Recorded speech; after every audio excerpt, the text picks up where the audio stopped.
एक बुजुर्ग को अपने घर की स्थिति ठीक न होने के कारण एक घर में खाना बनाने का काम जानिए क्यों लगा उन पर चोरी का मेरा नाम किरण है। मेरी शादी रवि से 1 साल पहले हुई थी। रवि एक बड़े शहर में अच्छी नौकरी करते हैं। रवि एक बड़े की तरफ से ही नौकरी करते हैं। हमें एक अच्छा फ्लैट मिला, ऑफिस की तरफ से ही हमें एक अच्छा फ्लैट मिला है। लेकिन जब मुझ में कोई पूछे तो मैं उन्हें अपने पति की एक आदत को बदलना चाहूँगी। उनमें थोड़ा ज़्यादा ईगो आ गया है। अपने से छोटे से कभी वो अच्छे से बात नहीं करते। मुझे ये बात अच्छी नहीं लगती, लेकिन मैंने उन्हें इस बारे में टोका नहीं। हमारे घर में पहले एक नौकरानी आती थी, लेकिन उन्हें इसी स्वभाव के कारण कोई टिकता नहीं था। उनका कहना था कि अगर ऐसे नहीं कहेंगे तो आजकल कोई काम नहीं करता। शायद उनका यह स्वभाव उनके ऑफिस के अनुभव से आया होगा, क्योंकि उन्हें काम पूरा करवाने बहुत प्रेशर रहता है। इसी कारण उनके स्वभाव में यह कठोरपन आ गया। अब फिर मैंने नई काम करने वाली की तलाश शुरू की। बड़ी मुश्किल से कुछ दिनों बाद घर पर ही एक शख्स आई। उन्होंने अपना नाम राजू बताया। उम्र 55 साल थी। उन्होंने कहा कि उन्हें पता चला कि यहाँ काम है। मैंने वो बोले कि अभी उनका नाम याद नहीं आ रहा। मैंने कहा कि आप खाना बना लेंगे? उन्होंने हाँ, मैं अच्छा खाना बनाता हूँ, आपको कोई परेशानी नहीं होगी। शुरुआत में मेरा मन नहीं माना, क्योंकि वो किसी की पहचान से नहीं आए थे। लेकिन फिर मैंने सोचा कि शाम को उनसे मिलवा देती हूँ। शाम को जब वो घर आए तब मैंने कहा कि कोई काम के लिए आया है। उन्होंने भी ये कहा कि क्या उसे जानती हूँ? मैंने कहा कि नहीं। वो राजू से मिले, पूछा कि पहले भी काम किया है? वो बोले हाँ साहब। उनकी उम्र के चलते उन्होंने यही सवाल पूछा कि तुम खाना बना लेते हो? वो पहले ही थोड़ा घबराए हुए थे। कहा कि साफ बना लूँगा। ठीक है, उन्होंने कहा, और कहा कि साफ़ सफाई में खाना बनाना और छुट्टी नहीं मिलेगी। रोज़ रोज़ का नाटक नहीं चलेगा कि तबीयत खराब है या घर में कोई बीमार है। ये सब बातों का ध्यान रखना। अभी खाना बना कर दिखाओ, पसंद आया तो कल से तुम्हारी नौकरी पक्की होगी। इतना सब मेरे पति के सुनने के बाद मैंने सोचा वो कुछ बोलेंगे, लेकिन उन्हें सिर्फ इतना ही कहा कि हाँ साहब। मुझे उन्होंने उस पर ध्यान रखने को कहा और खाना बना रहे थे, काम अच्छे से कर रहे थे। लग रहा था कि उन्हें पहले भी इसका अनुभव था। खाना बनाकर तैयार हो गया। उन्होंने खाना टेबल पर लगाया। मेरे पति ने और मैंने दोनों ने खाना खाया। मुझे खाना अच्छा लगा और मेरे पति के चेहरे पर भी मुझे लग रहा था कि उन्हें भी खाना बहुत पसंद है।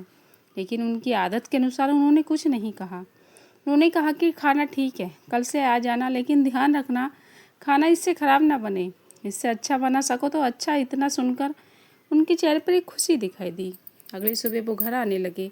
ज़्यादा बातें तो नहीं करते थे, कम बोलते थे, सिर्फ अपना काम करते थे। मेरे पति ने मुझे समझाया कि नज़र रखना और अपना ध्यान रखना। उन्हें देखा तो ऐसा लग रहा था, लेकिन उन्होंने कहा कि देखने से पता नहीं चलता। तुम कुछ दिन तक इसकी जानकारी भी निकलवा लेना कहाँ है। मुझे भी उनकी बात सही लगी, क्योंकि वो ऐसे ही अचानक मेरे घर पर आ गए थे और कहा था कि किसी से पता चला है। उनकी उम्र देखकर मैंने उन्हें रख लिया था। मैंने उन्हें उनकी पहचान पत्र मंगवाया।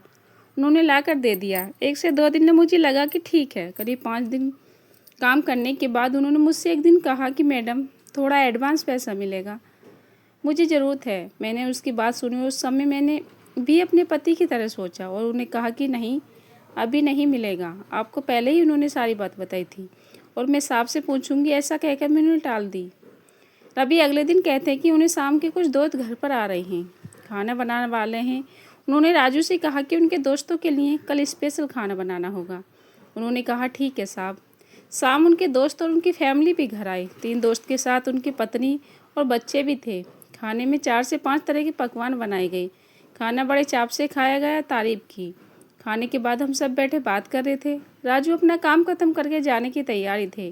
तभी उनके एक दोस्त का मोबाइल नहीं मिल रहा था। मोबाइल महंगा था, उससे ऑफिस से ज़रूरी नंबर और ईमेल भी थे, इसलिए वो थोड़ा परेशान हुए। कभी जगह ढूंढ लिया, बच्चों से भी पूछा, लेकिन नहीं मिला। फ़ोन लगवाने फ़ोन भी नहीं लग रहा था। हम सब मिलकर मोबाइल ढूंढ रहे थे कि राजू किचन में से आए और कहा कि मैडम मैं चलता हूँ। आज उनके हाथ में एक छोटा बैग था।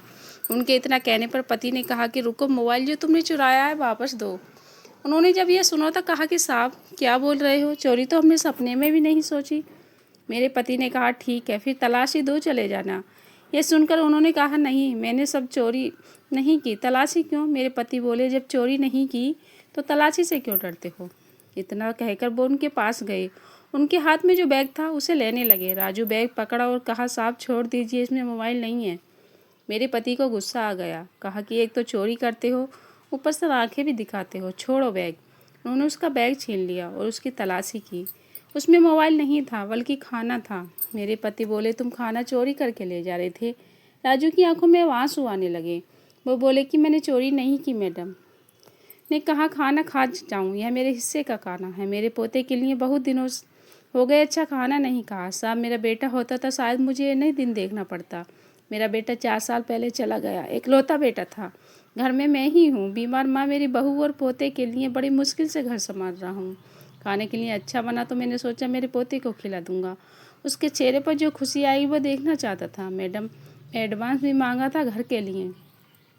इतना बोलकर बिना खाने लिए ही रोते हुए चले गए। वो इतना कुछ झेल रहे थे इसका पता नहीं था। और आजकल की दुनिया ऐसी हो गई है, कुछ बुरा होने का हमें इतना डर है कि हमें अच्छाइयाँ भी नहीं दिखाई देती। इसमें हमारा भी कसूर नहीं है। उनके जाने के बाद मोबाइल भी पता चल गया। उन्हीं का बच्चा बोला कि उसने मोबाइल नीचे गिरा गया था और बंद हो गया। पापा डांटेंगे इसलिए मोबाइल सोफे से नीचे ही रख दिया। उसके पिता को इन सब के लिए शर्मिंदा होना पड़ा। पहली बार रवि की आंखों में पछतावा था। रात रवि ठीक से सोए नहीं। हालांकि उन्होंने मुझसे कुछ कहा नहीं, लेकिन मुझे पता था कि उन्हें बुरा लग रहा था। सुबह मुझे पता कि वो नहीं आएंगे, इसलिए वे जल्दी उठी और घर का काम खुद करने लगी। थोड़ी देर बाद दरवाजे की बेल बजी। मैंने खोला तो सामने वही थे।